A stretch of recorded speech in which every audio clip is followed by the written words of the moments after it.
Queridos amigos do Núcleo Espírita Fraternidade e Amor, é com alegria que retomamos os nossos estudos e hoje quem falará conosco é o nosso irmão Carlos Gomes, que trará um tema bastante importante para as nossas reflexões. O título da sua mensagem de hoje é Depois da Morte. E para nos prepararmos para ouvir os apontamentos do nosso amigo, eu vou retirar um pequeno trecho de um livro do autor Leon Denis.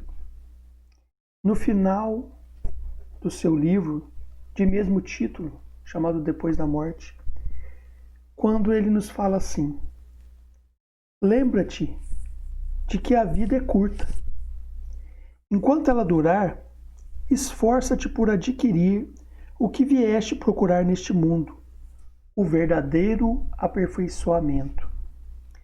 Possa teu ser espiritual daqui sair melhor e mais puro do que quando entrou.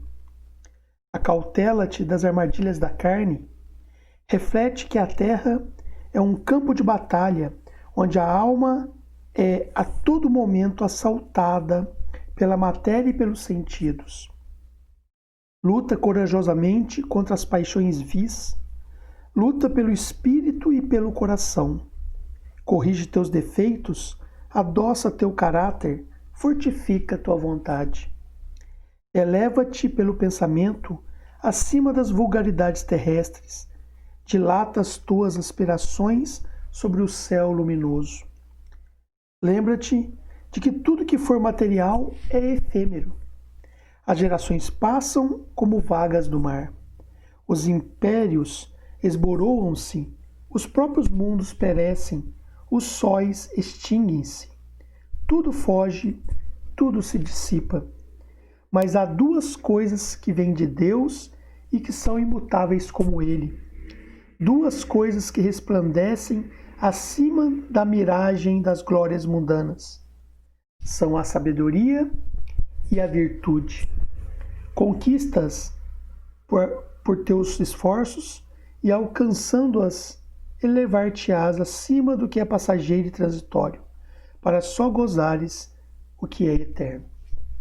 Uma bela mensagem de encerramento do livro que Leon Denis traz para nós. E neste momento, com essas palavras, vamos fazer a nossa prece, agradecendo a Deus por mais essa oportunidade. Possamos refletir nas palavras do nosso irmão Carlos Gomes sobre um tema tão importante, para que a gente possa ter certeza da imortalidade da alma, do sentimento de eternidade, que a vida continua e que estamos de passagem nesse plano, buscando aprender sempre. Jesus nos abençoe e que nessa noite possamos unir nossos pensamentos, aprendendo um pouco mais e que possamos refletir nas nossas ações para que na vida diária possamos colocar em prática aquilo que temos estudado. Que o Senhor nos abençoe e que assim seja.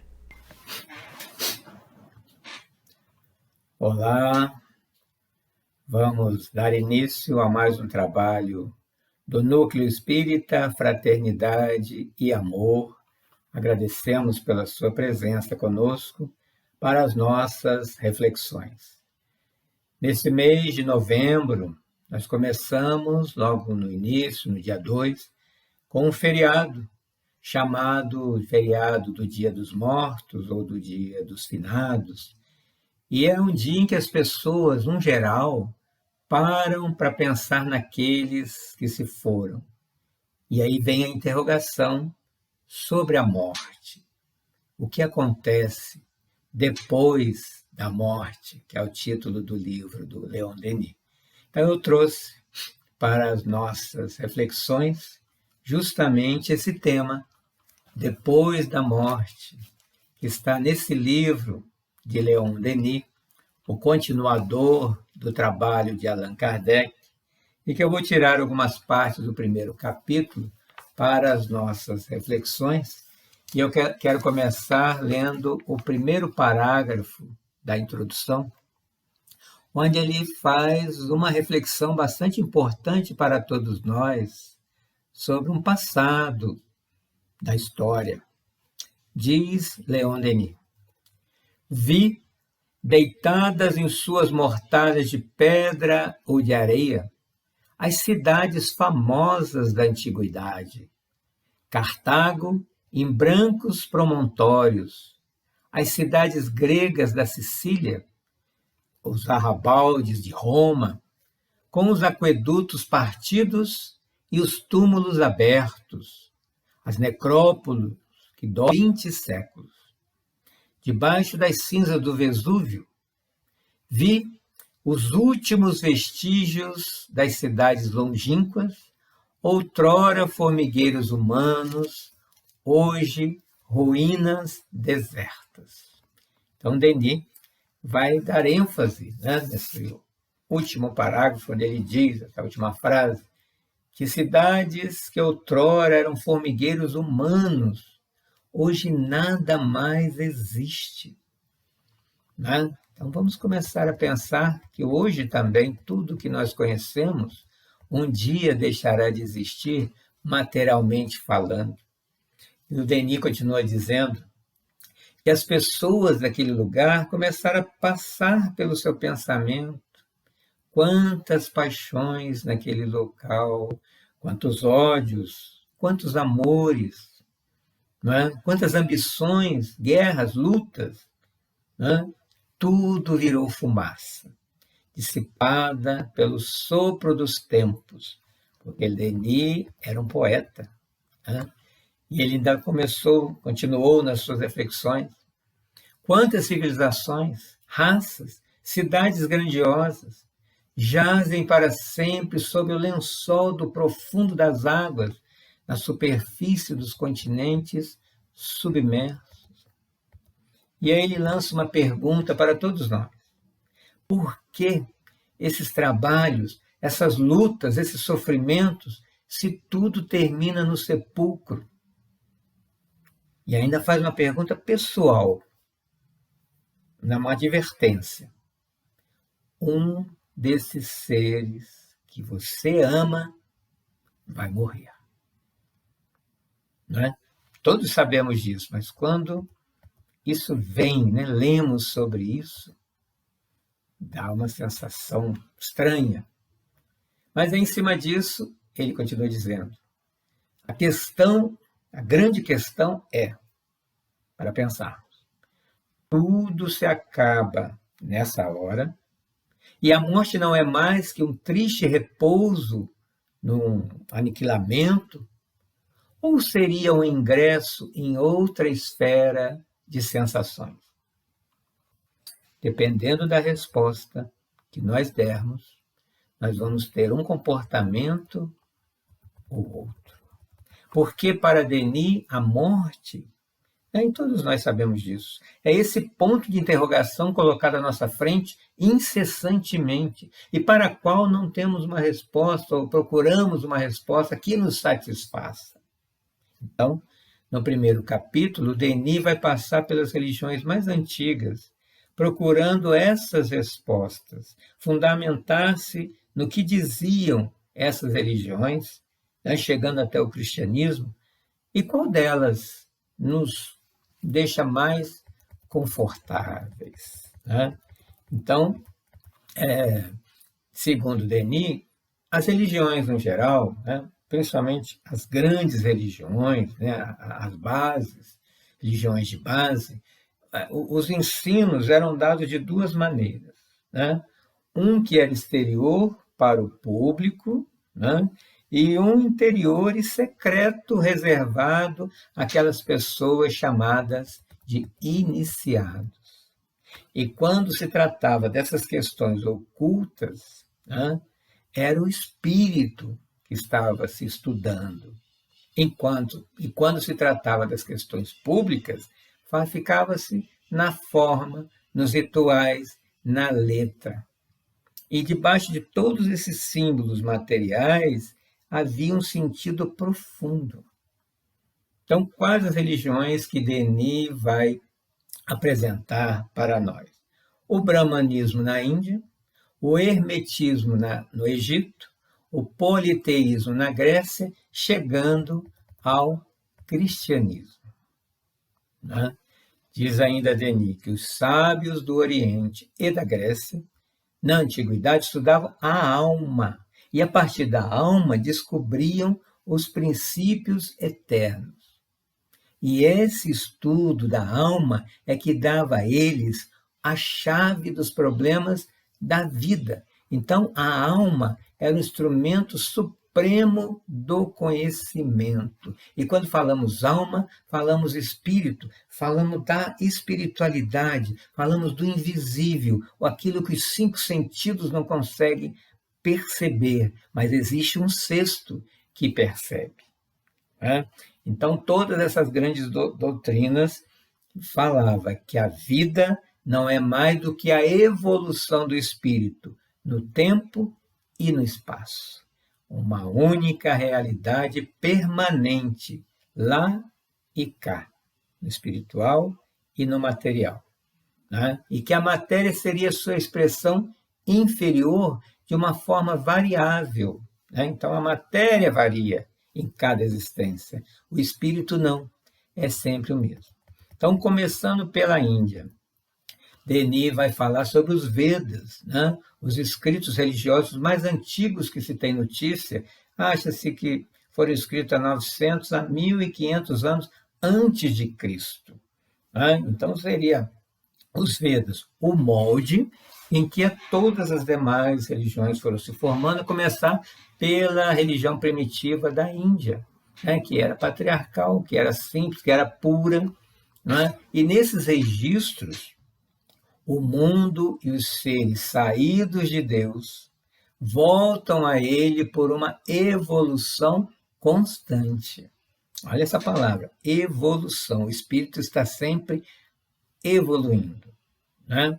E daí vinha a teoria da queda e da reascensão das almas, que é crença no Oriente. Então, os Vedas afirmam a imortalidade da alma, ela não acaba no túmulo, e a reencarnação. Tá? Olha como é antigo esse conceito de reencarnação. Não foi o Espiritismo que inventou reencarnação. Ele só explica de uma forma científica que é a ciência espírita. Então, os Vedas, né, dizem que quando o corpo entra em dissolução, né, se a pureza é que o domina, a alma voa para as regiões desses seres puros que têm o conhecimento do Altíssimo. Não é?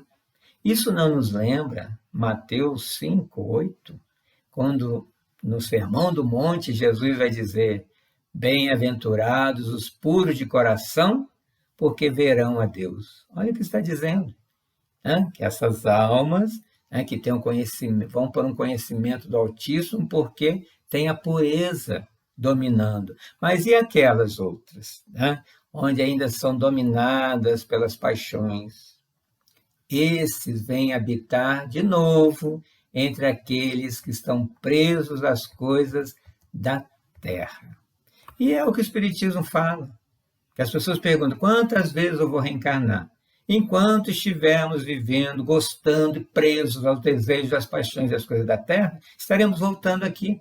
Porque a gente vai sentir falta. Quando nós não sentirmos mais falta de tudo que há aqui, nós vamos conhecer, né, outras paragens, planetas mais evoluídos, né, conforme, de certa forma, está dizendo aqui nos Vedas.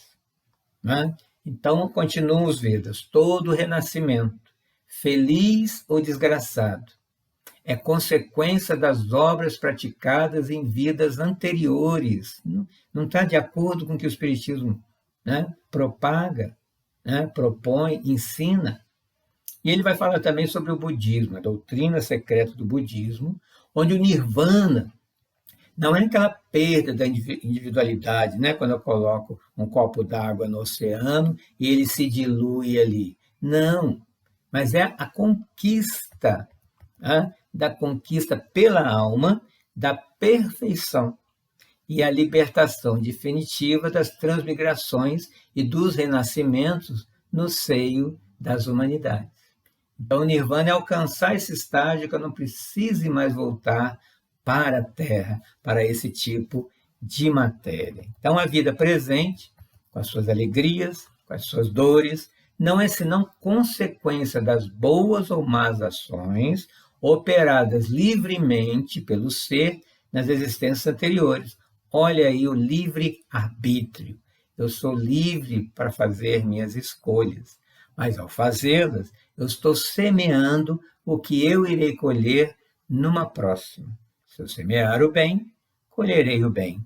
Caso contrário, a minha nova existência não será boa, mesmo que a gente pense que está se dando bem. É quando as pessoas perguntam assim, nossa, tem gente que apronta e parece que sempre se dá bem. Se dá bem materialmente falando, mas espiritualmente ele está se degradando.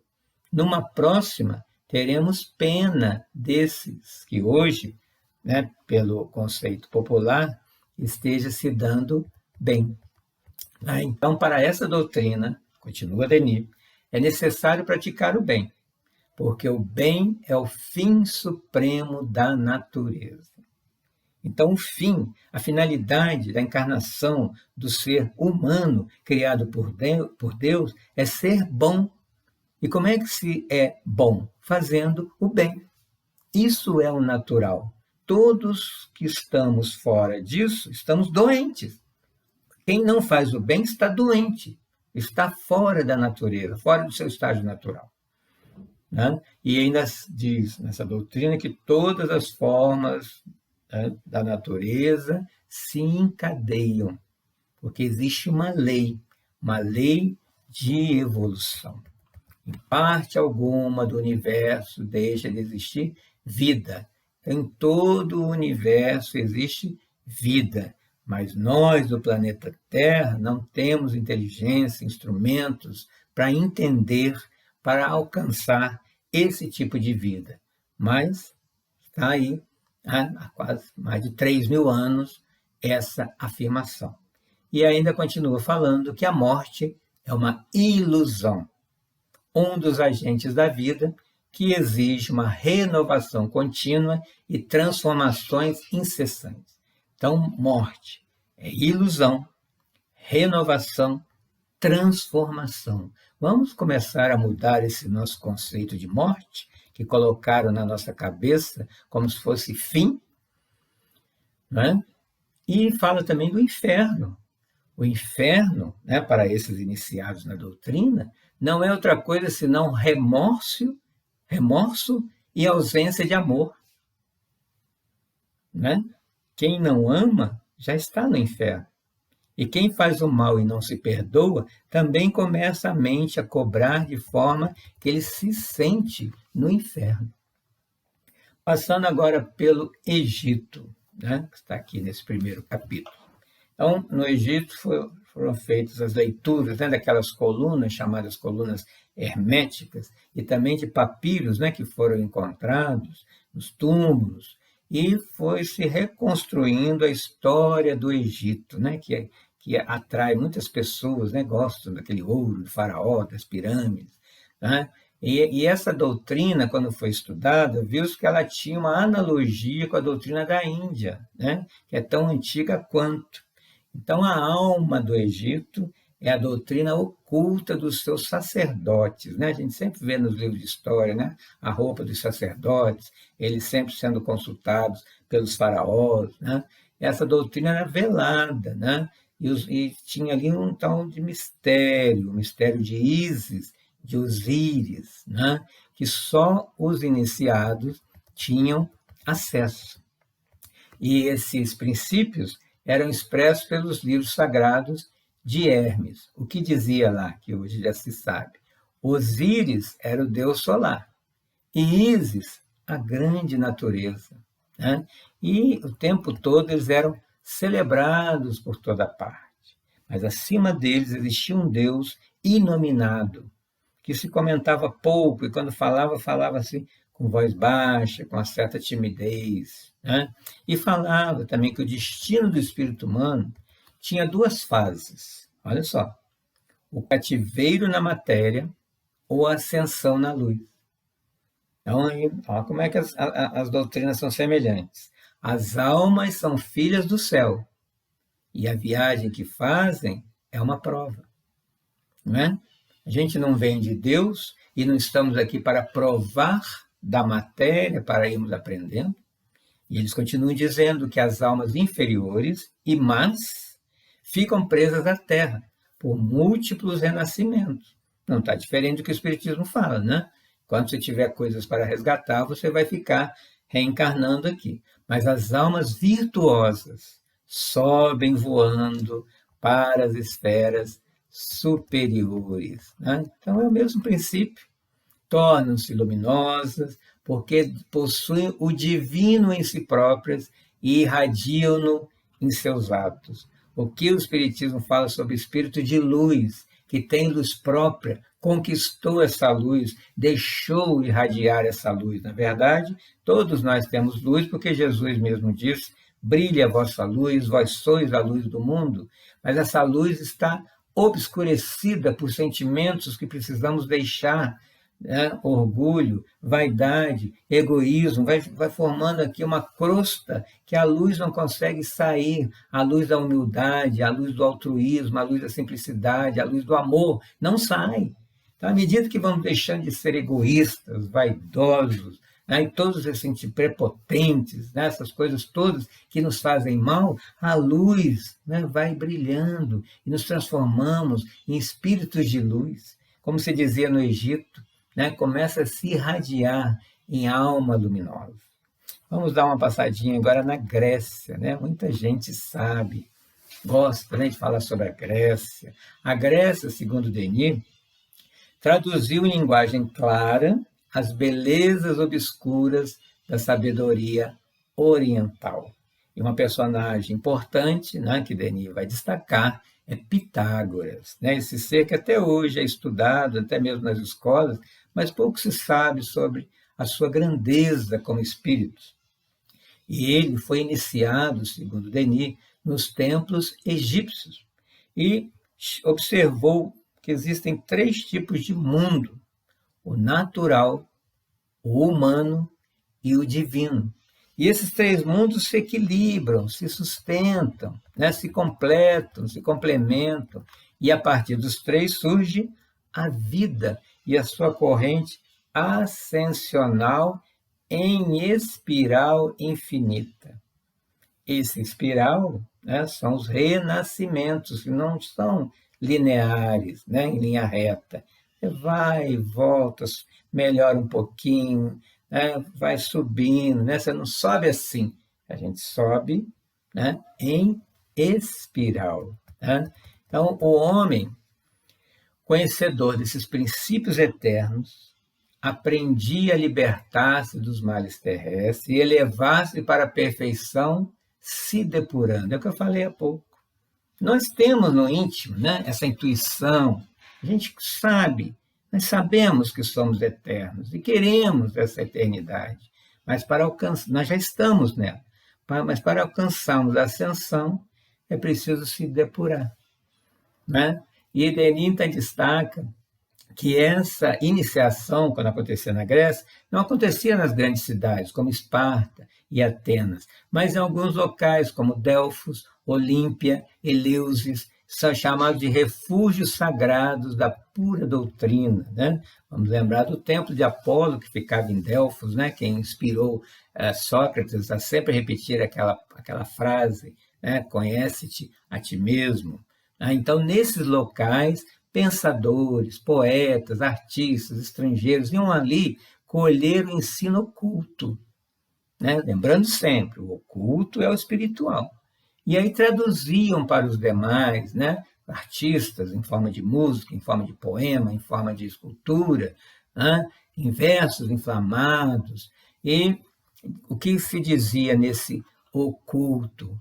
Quando as almas voltam ao espaço, trazem como hediondas manchas todas as faltas de sua vida estampadas no corpo etéreo. O que eles estão falando aqui na Grécia? O que o Espiritismo chama de perispírito. Quando voltamos à espiritualidade com esse corpo do espírito, que Kardec chamou de perispírito, peri, em volta do espírito, que é uma centelha de luz, né? Vamos dizer assim, como analogia, tudo o de equivocado que nós fazemos nessa existência vão como fotografias, né, das nossas cenas equivocadas, tá? No sentido de nos melhorarmos naqueles pontos, né? E na Grécia vai dizer que para apagar essas manchas do corpo etéreo, cumpre que expiem e volte à terra.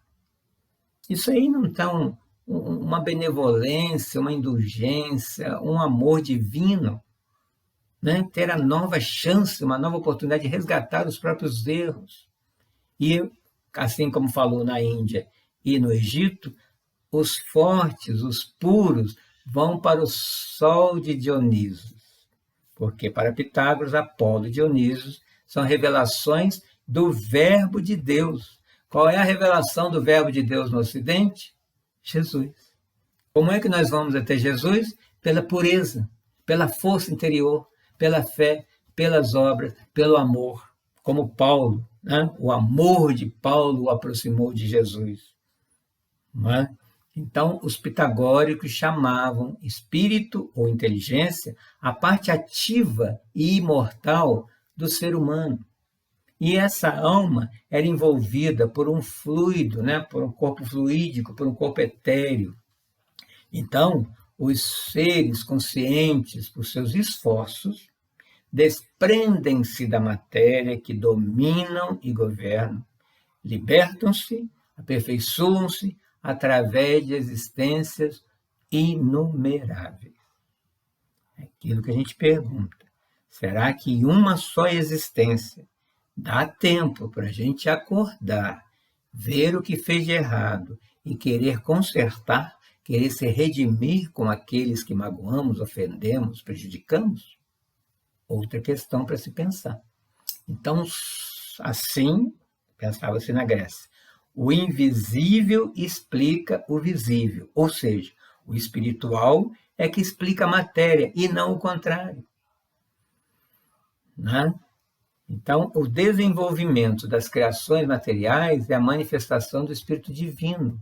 Todo o universo, ou se quisermos, o planeta Terra, foi planejado no mundo espiritual e se expressa na matéria do que nós conhecemos. Como todos nós, o nosso corpo foi planejado no lado espiritual para ver se expressar aqui, expressar o espírito que eu sou. Porque se aqui fosse só um espírito conversando com vocês, eu não teria forma, seria só uma energia. Essa forma é o que nós conhecemos no planeta Terra para nós, como um instrumento de ação, de trabalho, de relacionamento. Então, na Grécia, no Egito, na Índia, existiam os mistérios que falavam de uma mesma coisa, o conhecimento do segredo da morte, que é o que todo mundo quer saber, a revelação das vidas sucessivas, reencarnação e a comunicação com esse mundo oculto, ou seja, com a espiritualidade. Então, Sócrates e depois Platão continuaram a obra de Pitágoras. Então, são da mesma equipe, são espíritos superiores que vêm aqui levantar um véuzinho para a gente acordar, dar um pouquinho de luz no nosso conhecimento. Então, depois que Sócrates morre, o seu discípulo imediato, Platão, vai para onde? Vai para o Egito. E ali continua se informando na sua iniciação nos mistérios do Egito. E quando ele volta, claro que lá no Egito foi com os pitagóricos, ele volta e abre na Grécia uma escola chamada Academia. Aí essas crenças começam a penetrar na população que ali estudava, chegando até o mundo romano. Como é que se sabe isso? Porque Cícero e Ovídio, os grandes escritores, falava a respeito nos seus livros. Então, para Denis, há uma grande corrente espiritual. Ela se desenrola misteriosamente nas profundezas da história.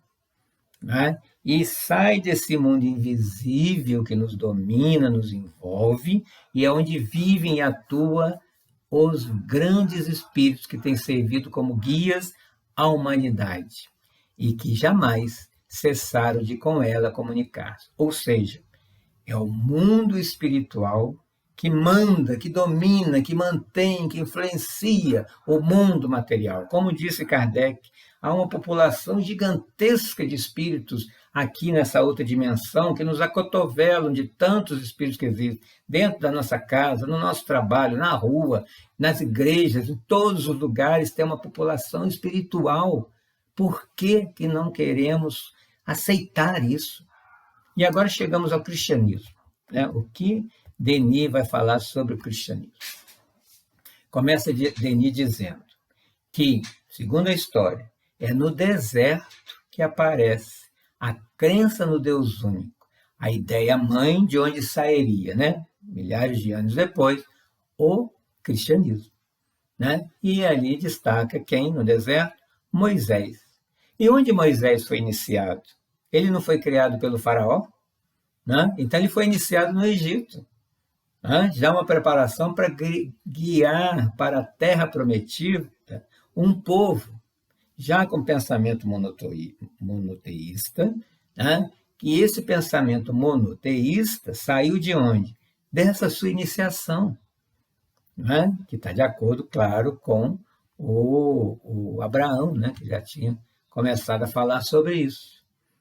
Então, esse pensamento ia entrar no grande movimento religioso e se espalhar pelo mundo.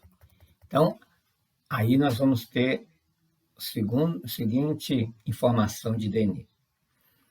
À medida que o poder romano cresce, se estende, né, o que se observa é que essa doutrina, que antes era secreta, começa a recuar, perder a autoridade e começa a diminuir o número de iniciados. O pensamento se materializa, se corrompe, os espíritos se corrompem. A Índia, com toda aquela sua beleza, com toda aquela sua iniciação, fica adormecida num sonho. Extingue-se a lâmpada dos santuários egípcios.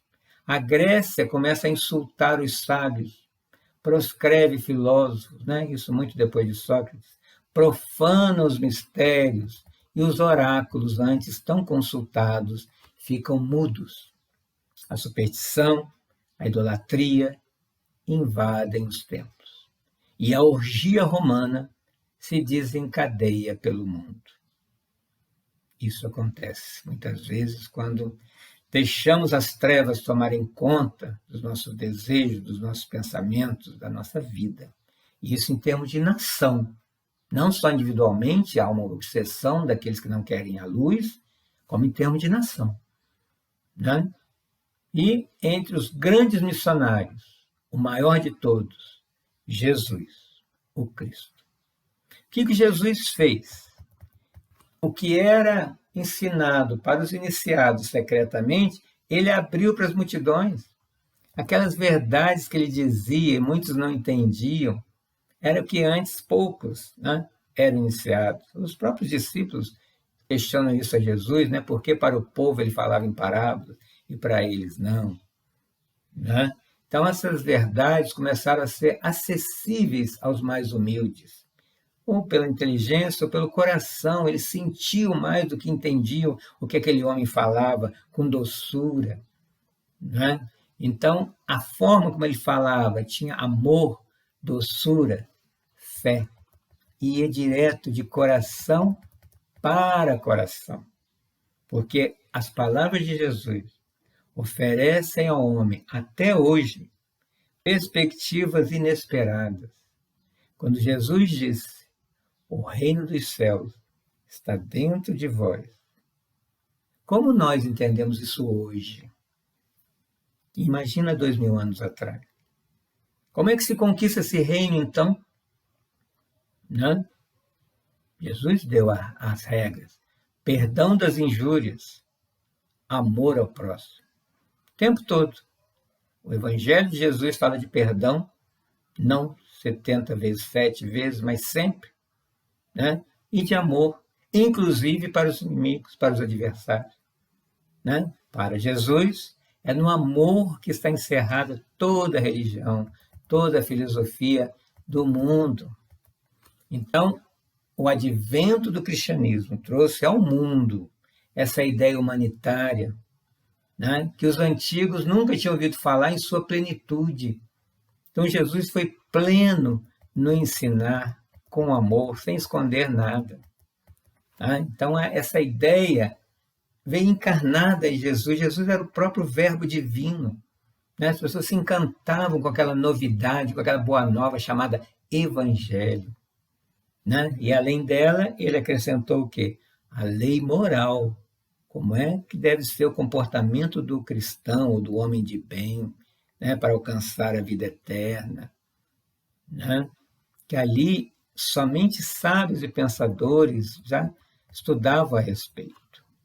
Então, desde aquela época, cabe ao homem, por suas obras, por todos os atos da vida social individual, o reinado de Deus, que se constitui no bem, na verdade, na justiça. E os primeiros cristãos, segundo a história, segundo Denis, eles acreditavam na pré-existência da alma, que ela já existia antes de nascer, e na sua sobrevivência, né? E na reencarnação. Tanto é que nós vamos encontrar no Evangelho, em Marcos 8, 27, naquela passagem que Jesus pergunta aos seus discípulos: quem dizem os homens que eu sou? E olha o que eles respondem, né, para Jesus. Eles responderam, então. Alguns dizem que é João Batista, outros que é Elias, e outros ainda, um dos profetas. Como é que as pessoas poderiam falar isso de Jesus se sabiam que João Batista, Elias e muitos profetas estavam mortos? Então, eles estavam voltando como Jesus? Isso é uma crença reencarnacionista. Né? Então, essa crença estava espalhada entre o povo judeu. Os judeus acreditam em encarnação, só que de uma forma diferente dos espíritas. Né? E também havia nas comunidades cristãs a evocação dos mortos, né? Comunicação com os mortos. Vamos lá em Atos 11, 27.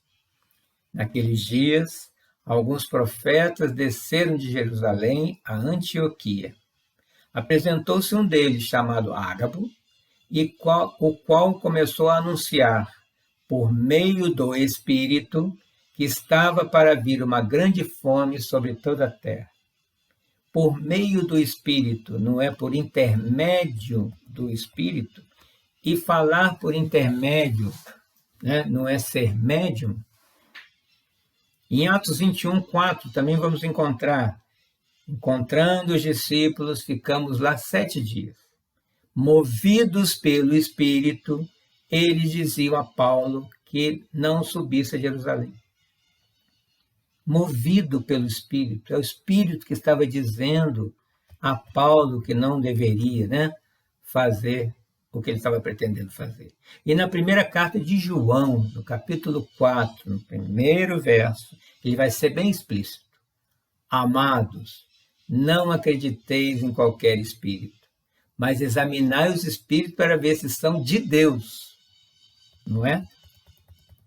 Isso que o Espiritismo fala também. Kardec nos orienta sobre isso. Não vai acreditando só porque foi o Espírito que falou. Né? Todo mundo acha que é porque o Espírito sabe tudo. Não, avalie. Qual é o objetivo desse Espírito com essa mensagem?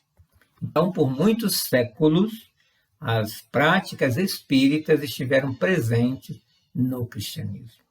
E quase todos os filósofos de Alexandria se diziam inspirados por gênios superiores. Gênio não é a mesma coisa que espírito.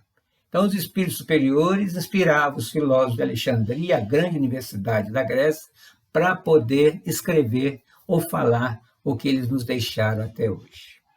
Né? São Gregório de Nice, segundo Denis, escreveu no seu livro chamado Grande Discurso Catequético o seguinte: a alma imortal deve ser melhorada e purificada, Se ela não o foi na existência terrestre, o aperfeiçoamento se opera nas vidas futuras e subsequentes. Sutilmente, ele está falando do renascimento, né? Só que essas revelações começaram a causar embaraço na igreja oficial, abalando a autoridade do sacerdócio, né? Por quê? Se você vai acreditar em reencarnação, você pode fazer o resgate das suas faltas pela prova, pelo trabalho, em sucessivas vidas, a morte deixa de ser um terror, né? Se cada qual a si mesmo pode se libertar do purgatório pelos próprios esforços e progresso. Aí o sacerdote perde a sua função. Porque a igreja que abria e fechava as portas do inferno, do purgatório, do paraíso. E aí ela ia perdendo prestígio, ia perdendo poder. Aí o que se faz? Julga que era necessário impor silêncio aos partidários da doutrina secreta, né? Era hora de renunciar a toda a comunicação com os espíritos, condenar quem faz uso, né, desses meios e falar que eles eram inspirados pelo demônio. Então o Denis ainda brinca que a partir desse dia, Satanás foi ganhando cada vez mais espaço e importância nas igrejas. Olha que Denis falou isso há mais de 100 anos. Né?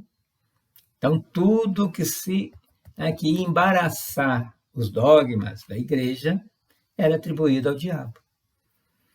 Né? Algumas ordens, associações continuavam com essa ciência sagrada, como os alquimistas, os templários, os Rosa-Cruzes. E o que a igreja fez com eles? Sob o pretexto de feitiçaria, de pactos com o diabo, que até hoje as pessoas acreditam, até mesmo dos maçons, né? As pessoas ainda falam, eles têm pacto com o diabo. Né? Todas essas sociedades foram perseguidas, destruídas a ferro e fogo, de uma forma cruel, em nome de Jesus. Mas, mesmo ali, no seio do clero, sempre tem aquele partidário, né, que não pode se manifestar publicamente, mas ele sabe que é assim. Né? Tanto que alguns, né, são mais ousados. Em 1843, o senhor de Montal, arcebispo de Chartres, dizia: visto não ser proibido acreditar na pré-existência das almas, quem saberá o que em épocas vindouras virá a suceder entre as inteligências? Deu um toque.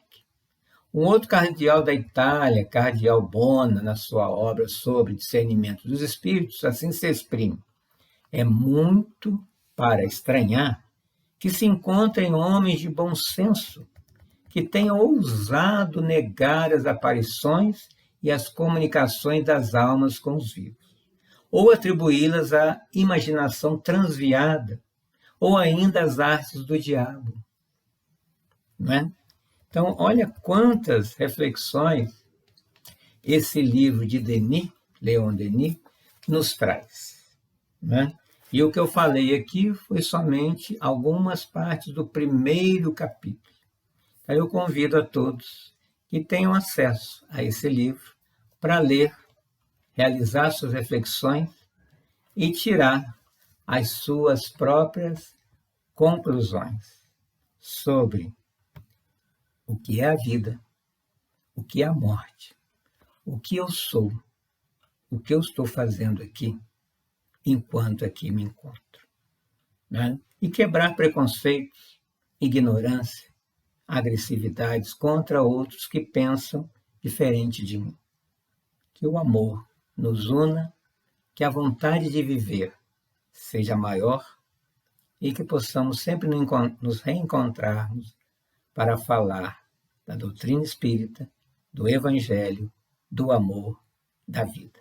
Obrigado por ter ficado conosco todo esse tempo e que Jesus nos abençoe.